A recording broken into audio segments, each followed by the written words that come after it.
ख्वाजा आसिफ जहिड़ा senior politician कंदा आहिनि त मूंखे करे लॻंदो आहे खेनि पाण बि सम्झ न पिए अचे चवण छा था चाहिनि।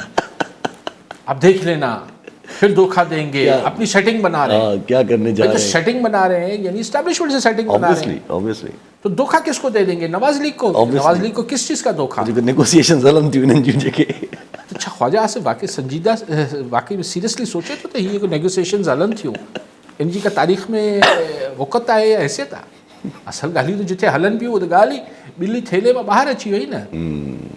हाणे त को राज़ न रहियो। जेका असां जहिड़ा माण्हू चवण खां पोइ बि थोरो शकी थींदा, मतां असांजो अंदाज़ो ग़लति हुजे, पोयां ॻाल्हियूं न थी रही हुजनि, कल्ह त ॻाल्हि ई क्लियर थी वई। त पोइ हाणे ख्वाजा आसिफ खे अञा ई स्पीकर वारे मुज़ाकरात में कहिड़ो असरु हुआ? सवाल इहो आहे यासिर साहिबु त जेका परसेप्शन हूंदो आहे न, हीअ जेके तव्हां चयो पिया ख़बरूं हलनि पियूं, ॾिसो ख्वाजा आसिफ ऐं शहबाज शरीफ़ ऐं हीअ जेके सीनियर आहिनि या पॉलिटिशियन्स नवाज़ लीग जा आहिनि, उहो को अख़बार जी ख़बर पढ़ी अंसार अब्बासी जी पंहिंजो ज़हन न ठाहींदा आहिनि।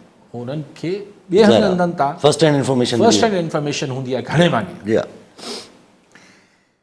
त हुननि खे ख़ान ते न हुननि खे कल्ह भरोसो न अॼु भरोसो आहे, पर हू अगरि स्केप्टिकल थींदा, हुननि जो थोरो अगरि डगमगाईंदा जेके चइबो आहे, उहो थींदा त किथे इस्टेब्लिशमेंट असां सां वरी कमु न करे वेंदी।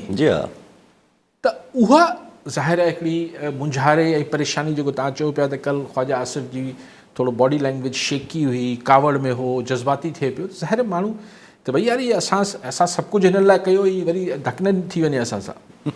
तंहिंजे करे हू बार बार चवनि था त सिस्टम ख़ान मञे त ही निज़ाम हलंदो रहंदो। निज़ाम सां मुराद सभई निज़ाम आहिनि न, सिर्फ़ु सिविलियन बि नॉन सिविलियन बि। त मतिलबु हू हिकिड़े तरीक़े सां चवनि था त भई असीं तव्हांजे पारां बि ॻाल्हायूं पिया ख़ान सां। हाणे परसेप्शन अगरि उहा हिकिड़ी अलॻि ॻाल्हि आहे त ख़ान ॿाहिरि अची वञे थो, माहौल अहिड़ो जुड़ी वञे थो त वई थियणु शुरू थी वञे थो हुकूमत लाइ, पोइ हुकूमत हली वञे त उहो स्क्रिप्ट जो हिसो न हूंदो, उहो हालात फ़ैसिलो कराए छॾींदा। ख़ाकान अब्बासी साहिबु अगरि हीअ हुन इतिहाद में शामिलु थी वियो आहे न, जेको TTIP जेको तहरीक तहफ़्फ़ुज़ आईन पाकिस्तान, ठीकु आहे, माना इमरान ख़ान वारो इतिहाद जेको आहे महमूद अचकज़ई ऐं सभु, त ख़ाकान अब्बासी साहिबु काफ़ी ॾींहं ॿाहिरि वेठो रहियो, पार्टी वार्टी ठाहे वरितईं, जेको हिकिड़ी अवाम पाकिस्तानी नवाज़ रसूलुल्लाह ख़ान वांगुरु हिकिड़ी सिंगल मैन पार्टी ठही वई आहे। त सो उहा बहरहाल ख़ाकान अब्बासी जी पंहिंजी फेस वैल्यू आहे, एक्स प्राइम मिनिस्टर आहे, हू अची गॾियो आहे, त ज़ाहिर आहे हुनखे हिन पावर गेम ऐं इस्टेब्लिशमेंट ऐं हिन सभिनी जी मुंहिंजे वालिद साहिब खां वठी तमामु घणी वेझड़ाइप रही आहे। सो हू अगरि इहो फ़ैसिलो करे पियो त ख़ान वारे इतिहाद में शामिलु थिए अपोज़िशन वारे, त ज़ाहिर आहे उहो कुझु ॾिसी रहियो हूंदो, कुझु सेंस करे रहियो हूंदो। ऐं अगरि जेको इतिहाद जी अहमियत जी तव्हां ॻाल्हि कयो पिया, ॾिसो पंहिंजा पाण में ई यासिर साहिबु अहमियत रुॻो अडियाला वारे खे आहे। सो उहो ॾिसूं केतिरो थो करे, ऐं हुनखे इंटरनेशनल फोरम्स ते लोकल ते प्रेशर जेको आहे सो आहे, local pulse, local reactions, local जेको रद्दमल आहे, उनजी पॉपुलैरिटी आहे, उहो सभिनी खे ख़बर आहे, ऐं उनखे बि ग़ैर मुइना मुद्दत ताईं इग्नोर नथो करे सघिजे। हिकु अलॻि बहस आहे।